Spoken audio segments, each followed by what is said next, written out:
Yang host sudah Ibu Sri sudah? Sudah Pak, sudah saya rekam. Silakan. Ya, lanjut Bu. Bismillahirrahmanirrahim. Assalamualaikum warahmatullahi wabarakatuh. Mengucapkan selamat datang ke kelas virtual kita pada malam hari ini dengan topik mempersiapkan konten untuk media online. Baiklah, pada malam hari ini telah hadir selaku moderator kita adalah Bapak Edi Noviar, dan pemateri kita pada kelas pada malam hari ini adalah Bapak Budi Dermawan. Dan untuk mempersingkat waktu, saya persilakan kepada Bapak moderator untuk memandu kelas kita pada malam hari ini. Silakan Pak Edi. Ya, baik. Terima kasih Bu Sri. Assalamualaikum warahmatullahi wabarakatuh. Assalamualaikum warahmatullahi wabarakatuh. Waalaikumsalam. Alhamdulillah, pada malam ini kita masih diberikan kesempatan untuk melaksanakan kegiatan meeting online, yang mana nanti pada kegiatan meeting online ini kita akan mengupas materi dari Pak Budi Dermawan. Nanti selesai pemaparan dari Pak Budi Dermawan, jika ada ingin membuat pertanyaan boleh melalui mengangkat tangan atau kolom chat. Nah, untuk mempersingkat waktu, kami persilakan kepada Pak Budi agar memaparkan materinya. Terima kasih. Ya, Pak Budi dipersilakan.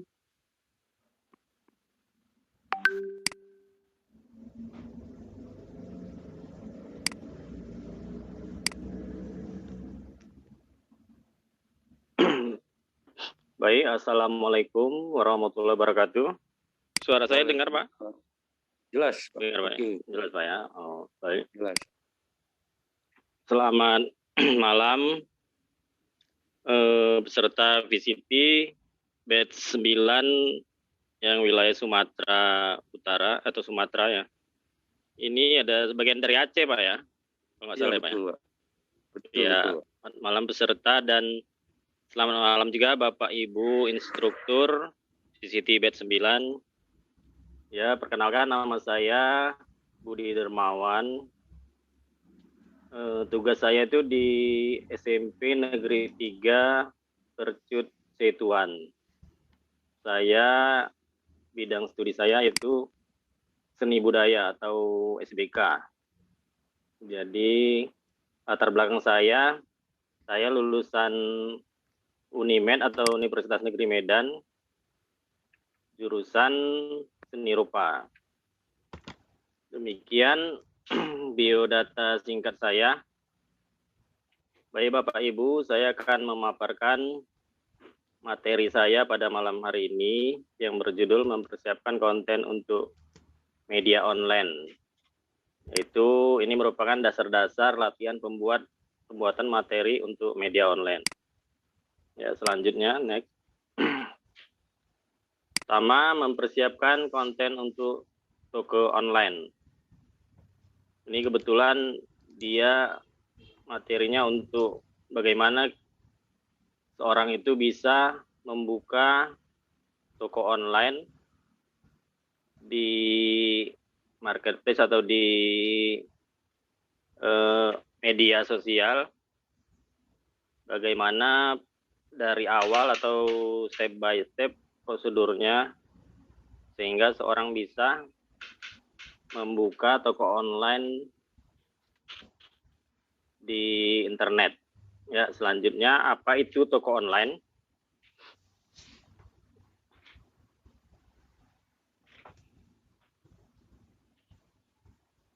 Ya, perlu diperhatikan sebelum merancang isi dari toko online, Anda harus mengetahui karakteristik dari toko online itu sendiri. Selain itu, Anda harus mengetahui seperti apakah online shopping itu, belanja online, dan apa itu toko online. Belanja online adalah proses di mana konsumen membeli barang atau jasa dari seorang penjual secara real time atau tanpa perantara.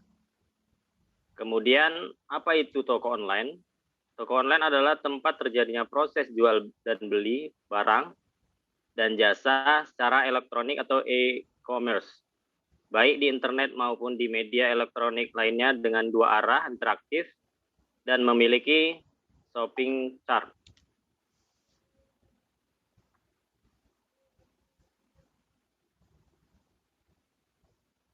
Ya, ini yaitu proses shopping. Pertama, kita atau member itu meregister dulu atau mendaftarkan produknya ke toko online. Ya, kemudian setelah mendapat register, baru dia bisa meletakkan barang apa saja yang mau dijualnya atau ditampilkannya. Jadi ini bisa berupa produk atau bisa juga berupa jasa. Misalnya kita seorang guru, kita bisa menjual jasa, misalnya kita cara misalnya mempercepat, misalnya membaca Al-Quran, misalnya begitu. Kita ada metode, kita bisa jual di toko online, atau misalnya cara menjadi presenter yang baik. Kita buat materinya, nanti kita jual di toko online. Kemudian choose segment team, kita pilih penjualan tim kita. Kita pilih penjualannya, kemudian choose payment team. Itu choose payment team berarti nanti bagaimana pembayarannya. Bagaimana pembayarannya, kemudian submit order, berarti sudah dibayar di order, kemudian nanti good shipping itu dia mengantar ke konsumen. Kemudian sampai ke receipt itu konsumen dari register member, masuk ke select product, masuk ke keranjang atau add to cart, kemudian begitu terus sampai ke konsumen. Next, selanjutnya.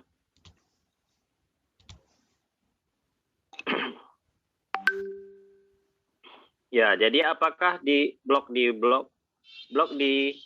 hotspot, hotspot atau blog di blogspot atau WordPress bisa dikategorikan toko online? Jadi blog di blogspot itu dan WordPress tidak, karena blog seperti di blogspot dan WordPress itu tidak memiliki karakteristik utama toko online. Seperti tidak ada shopping chart-nya, contohnya toko herbal blogspot.com, ya, atau toko herbal Yogyakarta blogspot.com, atau cantik alami sehat blogspot.com. Masih banyak yang menganggap bahwa membuat website dengan hanya memajang foto, deskripsi, dan harga produk itu sudah bisa disebut toko online. Kenyataannya bukan. Toko online itu harus memiliki sistem shopping cart atau keranjang belanja dan check out payment di kasir. Ya, selanjutnya next.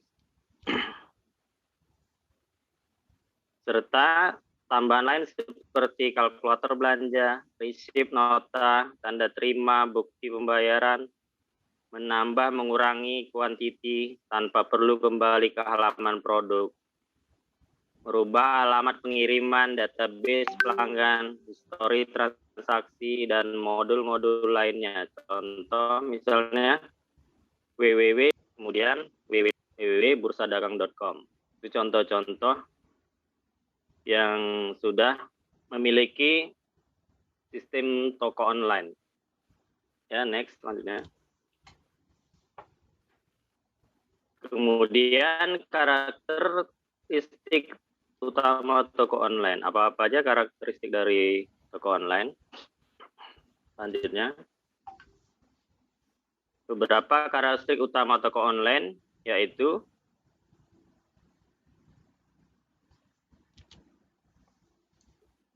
pertama, jual beli produk dan jasa.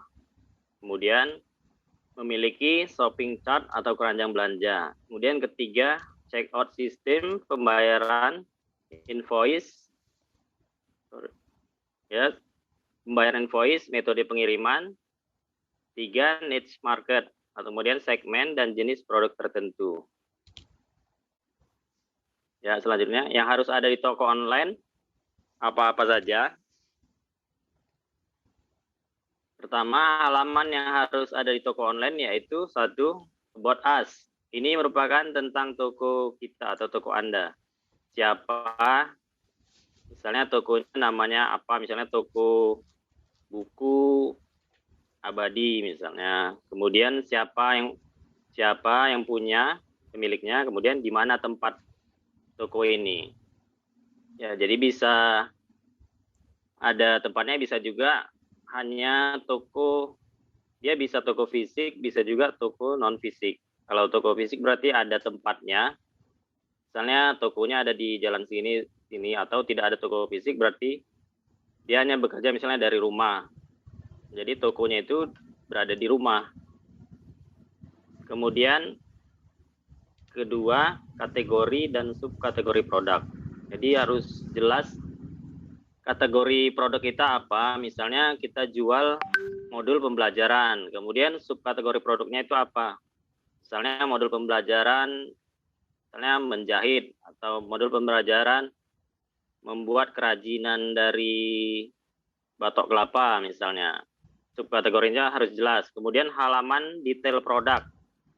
Halaman detail produk ini misalnya detail produk yang kita jual itu apa. Misalnya tadi kerajinan dari batok kelapa. Kita jelaskan detail produknya, misalnya bahannya dari batok kelapa. Kemudian nanti catnya menggunakan apa misalnya. Kemudian ini tahan berapa lama. Kemudian detail produk itu ukuran. Kemudian sampai pengemasannya juga harus dijelaskan nanti, misalnya pengiriman, pengemasannya itu yang bagaimana apanya bentuk pengemasannya. Kemudian cara belanja di toko online Anda. Yang ketiga. Ya, keempat, cara dan pilihan untuk melakukan pembayaran. Nah, ini tadi harus ada. Setelah konsumen memilih produk, selanjutnya konsumen kan harus membayar. Artinya kalau tidak ada sistem pembayaran di toko online kita, konsumen jadi tetap tidak bisa membeli barang kita karena tidak bisa melakukan pembayaran atau transfer. Sehingga kemudian 5 metode dan biaya pengiriman. Kita jelaskan metodenya apa yang kita pakai, misalnya menggunakan transfer bank misalnya, atau menggunakan dana, misalnya menggunakan pembayaran di Indomaret. Harus jelas metode pembayarannya apa. Kemudian biaya pengirimannya. Biaya pengirimannya itu ongkir. Jadi kita harus tahu, misalnya kita setting, misalnya pembeliannya dari Makassar atau dari Jawa. Kita harus tahu, misalnya dari tempat kita ke Makassar itu berapa biaya pengirimannya. Itu harus sudah kita setting, sehingga pas pembeli barang misalnya yang ada di Makassar, mereka tahu, oh ini ke tempat saya dari penjual biaya kirimnya misalnya 20.000. Kemudian garansi produk serta refund. Ini biasanya produk yang diberi garansi, misalnya produk elektronik, atau misalnya produk misalnya yang ada ukurannya, misalnya sepatu. Dia ada garansi, misalnya sepatu itu kebesaran atau kekecilan bisa dikembalikan. Cuma nanti sistem kembaliannya itu harus kita jelaskan juga. Misalnya pengembaliannya dibebankan kepada penjual atau pembeli. Demikiannya juga refund. Refund itu misalnya dikembalikan, nggak jadi beli, misalnya dibalikan lagi. Misalnya nggak cocok, bisa di refund. Kemudian kontak, alamat, from email, telepon, kemudian ini PIN BB, nggak dipakai lagi mungkin, kemudian WhatsApp. Jadi harus jelas alamatnya di mana, kemudian emailnya, kita minta kemudian WhatsApp. Ya, selanjutnya next.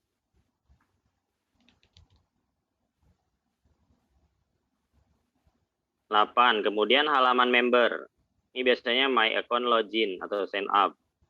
Misalnya toko online yang misalnya sudah apa, dia kita sebelum beli itu kita harus biasanya masuk ke member dulu, kemudian membuat akun, login seperti biasa, kemudian masuk baru bisa kita belanja. Kemudian produk terlaris. Kita buat misalnya produk terlarisnya apa, produk terbaru, kemudian later future produk yang akan datang. Itu misalnya kita mau mengeluarkan produk baru, kita buat itu. Ini ya produk kita yang terbaru. Kemudian next, selanjutnya. Yang 10, artikel berita tentang hot produk kita di halaman utama. Jadi kita harus buat juga artikel produk kita itu seperti apa, sehingga konsumen lebih tertarik untuk membeli produknya. Yang ke-11, testimonial. Ini sangat penting di jualan online. Kita harus buat testimonial yang benar-benar real atau benar-benar dari konsumen. Kita tidak boleh membuat, misalnya kita rekayasa, memang begitu adanya, misalnya ada testimoni dari konsumen yang misalnya merasa puas, oh barangnya bagus, sehingga membuat produk kita lebih diyakini atau lebih percaya untuk dibeli konsumen. Ya, selanjutnya. Kemudian search, halaman pencarian. Ini harus ada di halaman pencarian kita sehingga orang gampang untuk mencari produk apa yang dia mau beli. Sehingga dia tinggal ketik aja misalnya sepatu wanita model ini, langsung keluar nanti muncul sepatu wanita yang ada di toko online kita. Ya, selanjutnya. Slideshow banner di halaman utama. Ini kita harus ada di depan toko online kita ada slideshow-nya. Misalnya produk ini ada keterangannya, ini terbaru apa di depannya. Sehingga orang lebih tertarik. Kemudian halaman detail produk. Karena masing-masing produk memiliki kategori dan karakteristik yang berbeda, maka hal-hal yang harus di halaman detail produk itu judul, nama, jenis produk, subtitle, subjudul menjelaskan tentang produk kita, kemudian foto-foto, ini biasa foto-fotonya, kemudian harga satuan, ya jadi dibuat harga satuannya berapa, kemudian grosir serta kalau ada harga promosi dibuat harga promosinya berapa, kemudian deskripsi produk, tadi menggambarkan keunggulan produk kita, spesifikasi teknis produk, tipe, warna, dijelaskan tadi, dimensi, ukuran, ya, cara dan metode pembayaran, ya. Selanjutnya next. Ya, kemudian cara metode pengiriman. Next, selanjutnya. Ya, ini juga tadi udah dijelaskan juga. Next. Ya, ini produk terlaris, kemudian term and condition itu kondisinya bagaimana, misalnya itu term and condition biasanya syarat dan ketentuannya, misalnya ada permasalahan, bagaimana misalnya dibalikkan. Ya, selanjutnya latihan membuat konten toko online. Ya, ini untuk misalnya kita untuk belajar membuat toko online, ini item-itemnya atau ini dia apa aja yang harus kita buat di toko online kita. Ya, next saja.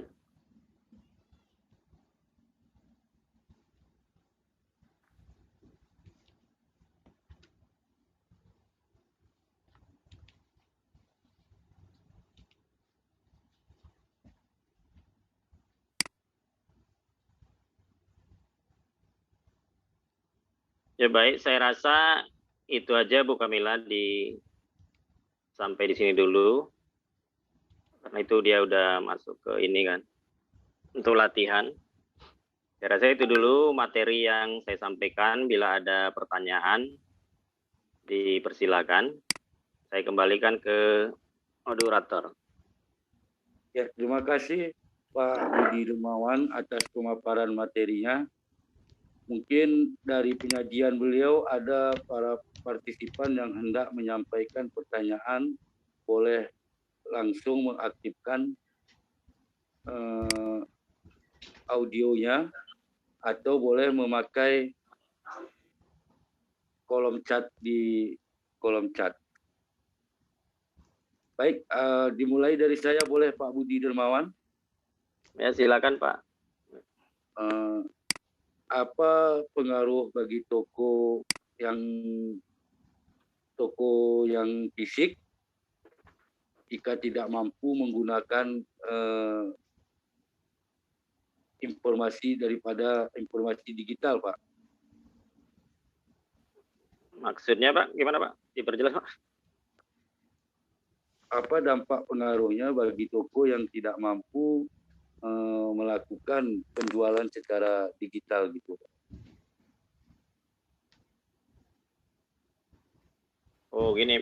Jadi, ini Pak, kita kan tahu sekarang udah media digital, sehingga mau nggak mau itu toko-toko yang fisik atau toko yang kita bilang lah di pajak-pajak atau dia punya lapak, kalau dia tidak mengikuti era digital ini atau era internet ini, mereka akan tertinggal, Pak. Karena sekarang di masyarakat kita ini udah belanja online udah jadi satu kebutuhan ya.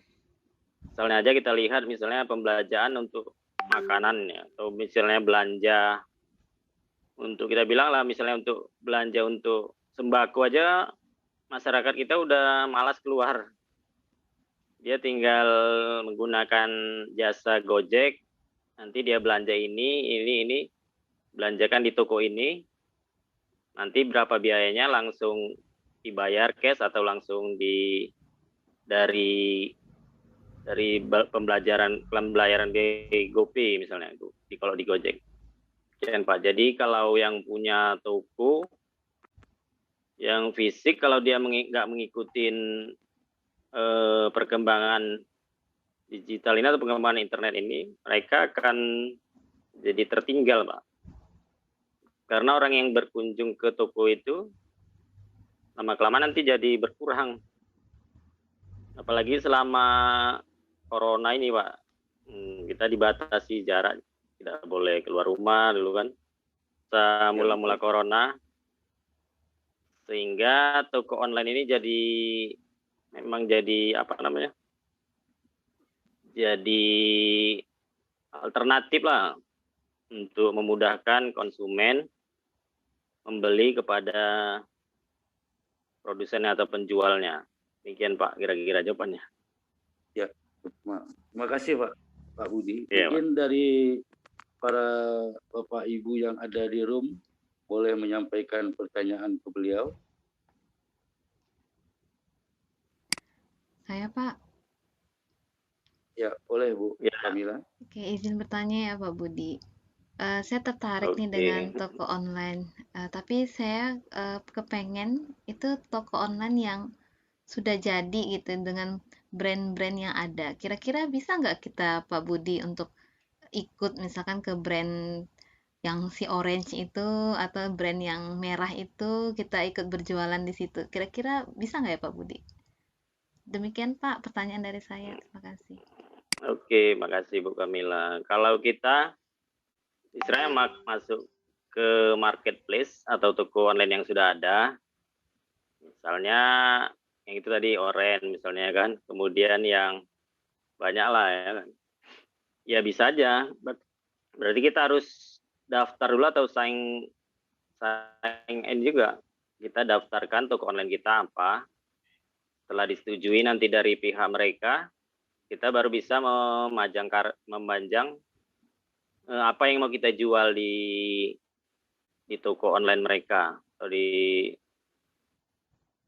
marketplace dibilangnya. Kalau di Facebook itu ada marketplace, kalau apanya yang menggunakan aplikasi seperti tadi itu misalnya udah banyak penjualan apa, kita tinggal daftar aja, kemudian nanti disetujui mereka, udah ada akun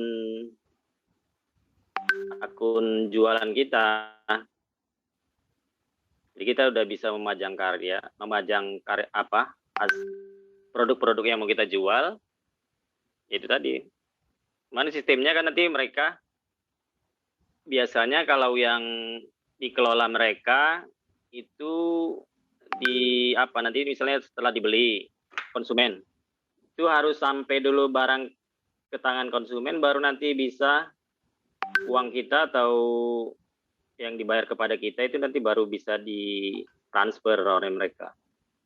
Karena biasanya mereka nunggu dulu baru sampai barang, baru mereka mentransfer kepada penjualnya. Demikian kira-kira Bu Kamila. Oke, terima kasih. Apa sudah jelas? Cukup, Pak. Ya, terima kasih, Pak. Oke. Baik, apa ada lagi Bapak Ibu yang hendak bertanya? Mengingat durasi waktu kita hanya 40 menit, apakah masih ada waktu nih? Bu Kamila masih, Bu ya? Oke. Sudah jam 9, Pak. Oke, baik. Mungkin dari peserta tidak ada lagi pertanyaan. Untuk penutup acara ini, saya kembalikan ke Ibu Sri Wahyuni selaku host. Baik, terima kasih Bapak Edi sebagai moderator kita pada malam hari ini, dan juga terima kasih banyak kepada Bapak Budi dan Mas